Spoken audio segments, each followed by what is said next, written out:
During his tenure as general manager of the Arizona Coyotes, Bill Armstrong had a notoriously cheap owner who would not let him spend any money the past few seasons. So now that the team is relocated and they've got a brand new owner, we're asking the big question today. Is the NHL's Utah franchise about to make a huge splash in the first round of this year's NHL draft? Hey everybody, welcome into Clearing the Benches, your one-stop shop for daily fresh hockey content. If you go ahead and hit your subscribe button right now, every single day we'll bring you in a new hockey video to enjoy.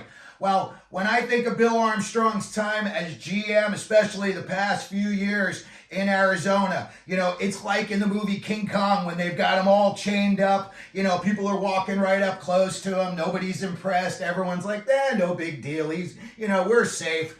But now they've moved on to Utah and the chains are off. And I'm asking today, is Utah going to make several moves in the first round of this draft? First of all, let's take a look at GM Bill Armstrong. All you have to say about him is he loves size and analytics. I had a chance to speak to him at a team function last season.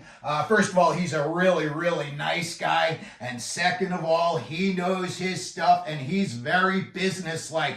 I just consider myself an average fan. And, I asked him a question. Hey, what do you think about, such and such? And he was like, we're big believers in analytics. And he went right into, a spiel. And everything he said made a lot of sense to me. So I thought, he's really, really an analytics type of guy. And, when you look at last year's draft, he made 2 surprise picks. And I think both of those picks were based on analytics. So first thing we're going to do is we're going to take a look at the Utah franchise has the 6th pick in this upcoming draft. We're going to take a look at the 6 picks in NHL history. And there are some huge names on this list. Paul Coffey, Phil Housley. Both of them are assistant coaches on teams that are in the semifinals right now. Coffey's on the Edmonton bench and Housley's on the Rangers bench. Peter Forsberg, Vincent Dampu, John McClain, Derek Brassard, Mika Zibanejad, Oliver Ekman-Larsson, Ryan Smith of Edmonton, Don Murdoch, New York Rangers, up-and-comer, and his career got derailed by personal demons. Doug Wilson, Chicago Blackhawks superstar, then he went on to be the GM in San Jose forever.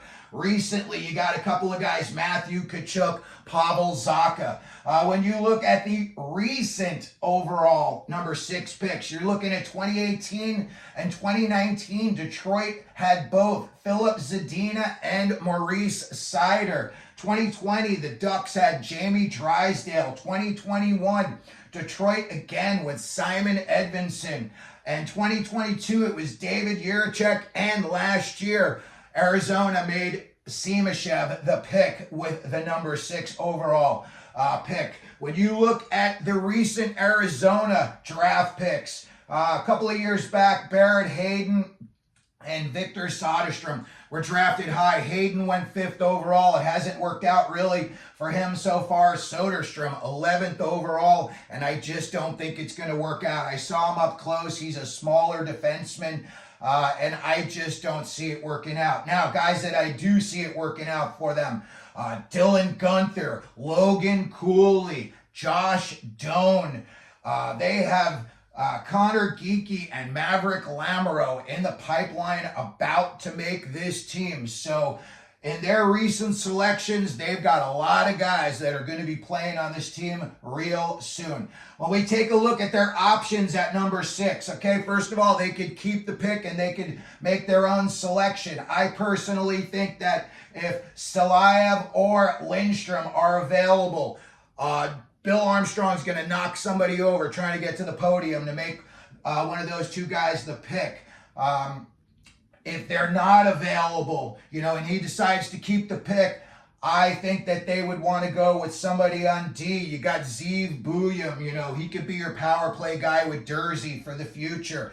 if you want to get a nasty kid back there, and I think Bill Armstrong likes him big and nasty, you got Carter Yakimchuk. And then, you know, you can't go wrong, in my opinion, with Artyem Levshunov. He's a beast at both ends of the ice as a defenseman. Now, they also, you know, you got a brand new owner. You never know with a brand new owner. You know, he may say to Bill Armstrong, hey, Bill, you got a second? You know, this kid coming up in the draft, oh, I really like him. You know, maybe we should keep our eye on him. You know, now Bill Armstrong's got to wonder, do I have to draft this guy because the owner wants him, or do I get to make my own pick?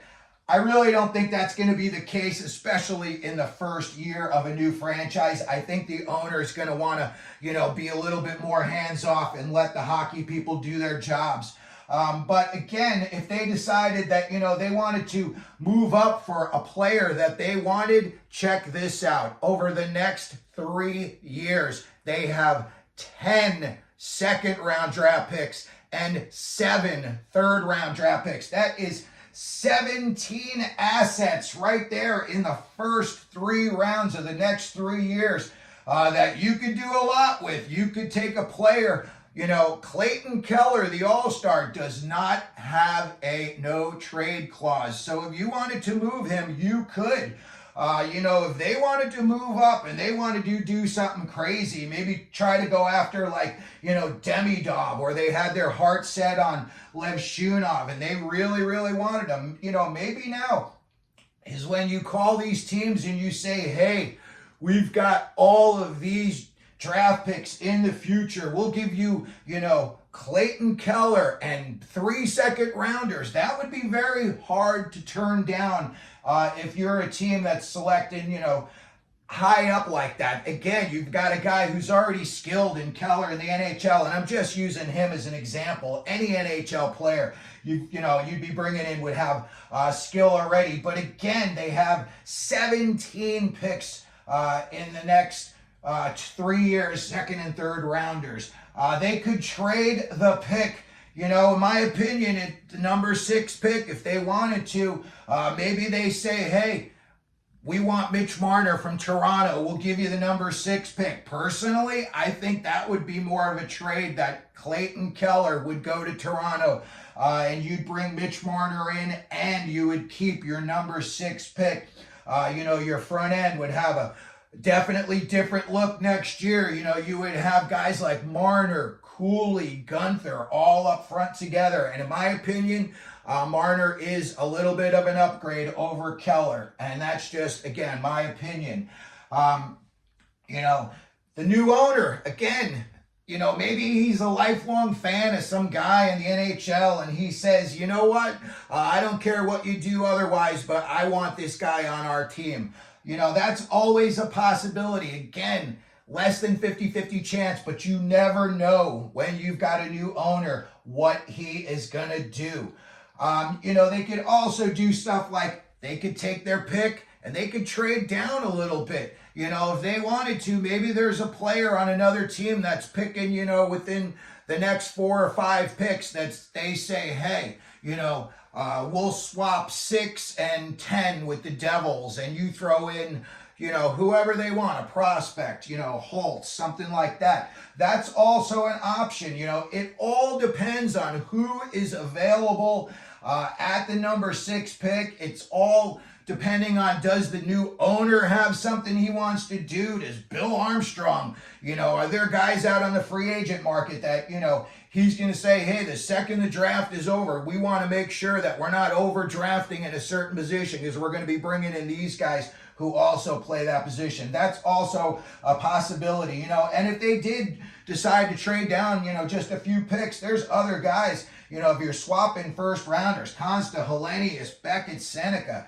Liam Greentree, Berkly, Catton, Iginla. We haven't even mentioned their names at all. And those guys are definitely going to be going very, very high. So I think just in that 6th slot, Utah's got just a ton of things that they could do. Now, something I think they are definitely going to be looking at doing is I think they're going to be looking to get a 2nd first-round pick. And again, you know, this is when you look at all of that assets. that they have, and you say to yourself, does 3 second-round picks get you into the top maybe 17 to 20 window of the first round?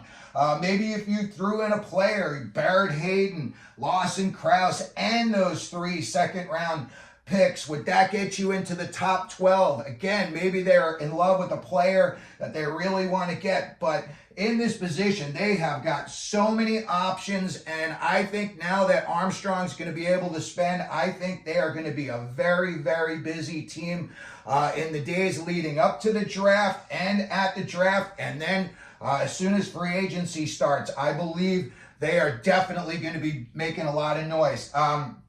Speaking of Utah, here's a question, and I'm hoping it's answered very soon. When are they going to come up with a name of the team? When are they going to come up with a logo? When are they going to come up with a color scheme?